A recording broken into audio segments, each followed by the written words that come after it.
Assalamualaikum warahmatullahi wabarakatuh. Nama saya Muhammad Rifat Iskandar, absen 28. Nama saya Ilena Aulia Budiarso, absen 17. Perkenalkan, nama saya Nur Afni Wulandari, absen 32. Perkenalkan, nama saya Arjuna Octavian Syabil, nomor absen 7. Nama saya Hasna Mazaya, absen 16. Perkenalkan, nama saya Muhammad Gumanang Suryawijaya. Nama saya Muhammad Dafa Fatiluman Pratowo, absen 22. Nama saya Sirojudin Yusuf, absen 37. Nama saya Muhammad Haidar Al-Setiawan, absen 24. Hai, nama aku Elma Erisa Sinambela, absen 12. Di video kali ini, kami kelompok 3 ingin mempresentasikan tentang teks biografi. Semoga video ini dapat bermanfaat untuk kita semua. Selamat belajar dan enjoy! Ya, pada video kali ini, kelompok kami akan membahas mengenai teks biografi. Materinya yaitu, yang pertama adalah pengertian dari teks biografi. Yang kedua adalah struktur teks biografi. Yang ketiga adalah ciri-ciri teks biografi berdasarkan isi. Yang keempat adalah pola dan cara menyajikan karakter unggul dalam teks biografi. Yang kelima adalah menemukan karakter unggul dalam teks biografi.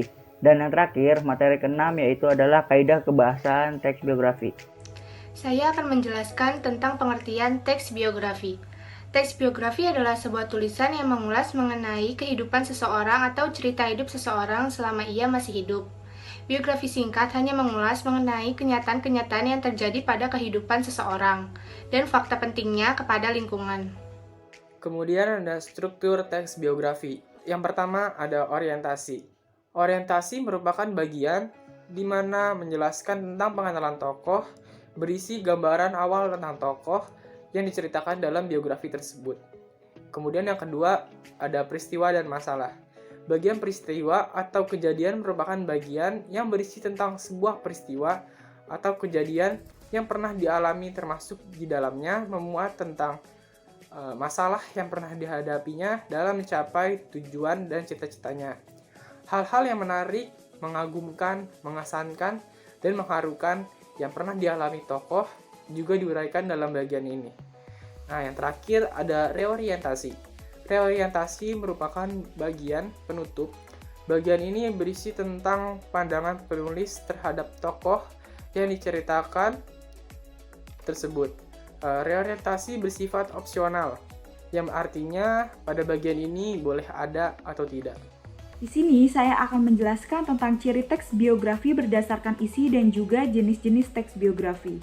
Ciri teks biografi berdasarkan isi yaitu memuat informasi berdasarkan fakta atau faktual dalam bentuk narasi, faktualnya berdasarkan pengalaman hidup seseorang yang dapat diteladani.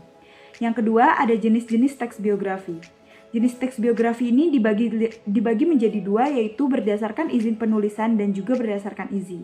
Berdasarkan izin penulisan dibagi juga menjadi dua, yaitu authorized biografi dan unauthorized biografi. Dan berdasarkan isinya juga dibagi lagi menjadi dua, yaitu biografi perjalanan hidup dan juga biografi perjalanan karir. A. Berdasarkan izin penulisan.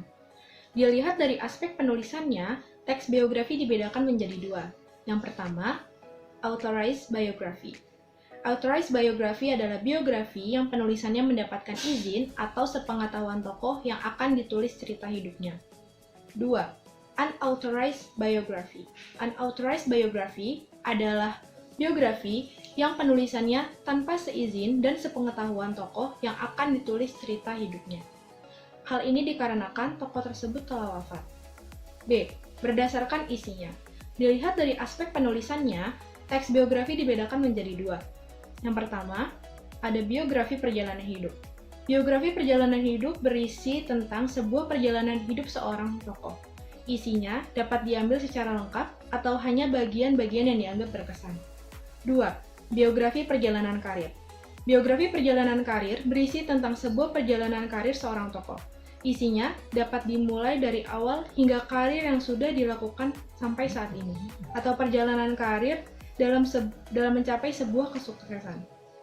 Di sini saya akan menjelaskan teks biografi tentang pola dan cara menyajikan karakter unggul dalam biografi. Pola penyajian karakter unggul tokoh dan dalam teks biografi dibagi menjadi dua, yaitu secara langsung dan secara deskriptif. Secara deskriptif dibagi menjadi dua pula, yaitu cara deskripsi melalui tindakan tokoh dan cara deskripsi melalui penuturan tokoh lain. Berikut penjelasannya.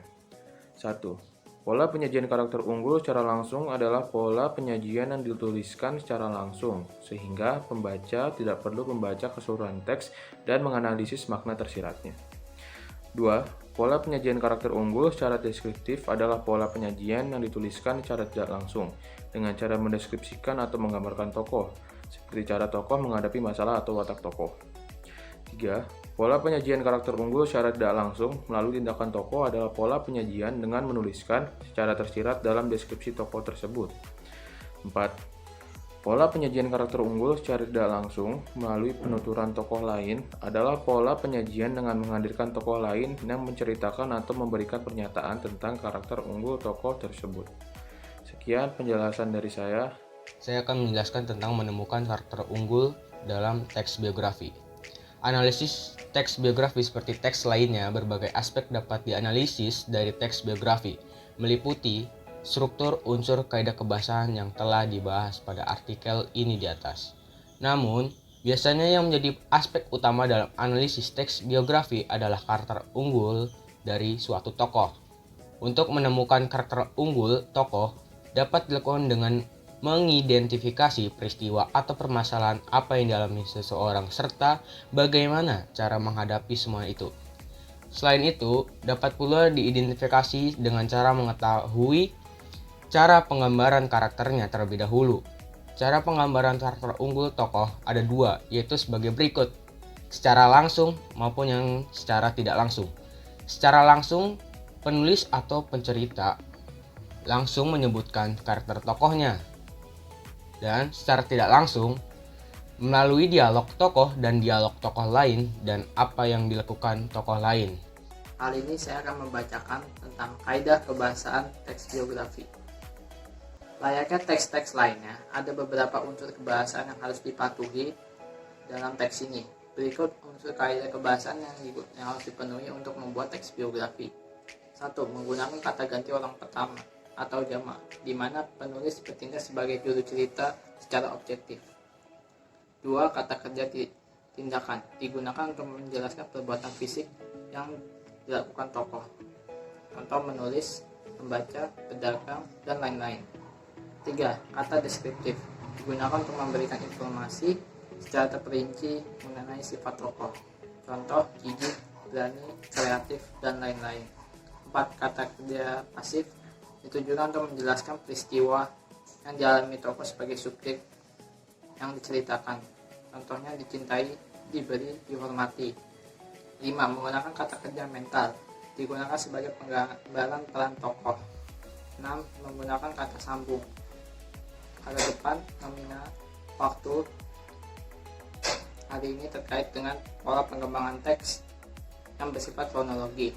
7. Konjungsi merupakan kata tugas yang fungsinya menghubungkan antar klausa, antar kalimat, dan antar paragraf. Contoh teks biografi. Berikut ini merupakan contoh teks biografi singkat. Ki Hajar Abdurrahman Wahid atau Gus Dur. Ki Hajar Abdurrahman Wahid atau akrab disapa Gus Dur merupakan sosok yang dikenang sebagai presiden paling humoris. Ia lahir pada 4 Agustus 1940 di Jombang, Jawa Timur. Ia berasal dari keluarga santri yang merupakan pendiri Nahdlatul Ulama. Gus Dur sempat berkuliah di Universitas Al-Azhar dan Universitas Baghdad. Semasa muda, ia menulis di beberapa media seperti Kompas, Tempo, dan majalah Horizon. Puncak karirnya pada tahun 1999 sampai 2001, ia menjabat sebagai Presiden Republik Indonesia. Ia dikenal sebagai presiden yang cerdas, menjunjung tinggi hak asasi manusia dan keberagaman. Contoh teks 2. Cut Nyadin. Cut Nyadin adalah wanita yang lahir pada 1848 di Kabupaten Aceh Besar. Ia dinobatkan sebagai pahlawan nasional perempuan yang berasal dari Aceh. Pada usia 12 tahun, ia menikah dengan Ibrahim Lakga. Ia dan suaminya berjuang mengusir Belanda ketika wilayah 6 Mukim diserang. Suaminya gugur di medan perang pada 29 Juni 1878. Karena kematian suaminya itu, Cut Nyadin bertekad untuk mengalahkan Belanda. Ia memimpi pasukan kecil yang melancarkan perlawanan terhadap Belanda di daerah Pahlawan Melbourne. Pasukan Cut Nyadin tersebut bertempur hingga dipukul mundur pada 1901. Cut Nyadin ditangkap dan diasingkan di Sumedang sampai nafas terakhirnya. Sekian untuk presentasi kita kali ini. Mohon maaf apabila ada kesalahan dalam penyampaian informasi. Semoga presentasi ini dapat bermanfaat untuk kita semua, dan jangan lupa juga nonton video lain kita di sini. Terima kasih dan sampai jumpa. Wassalamualaikum warahmatullahi wabarakatuh. 3. Terima kasih. Sekian, terima kasih. Assalamualaikum warahmatullahi wabarakatuh.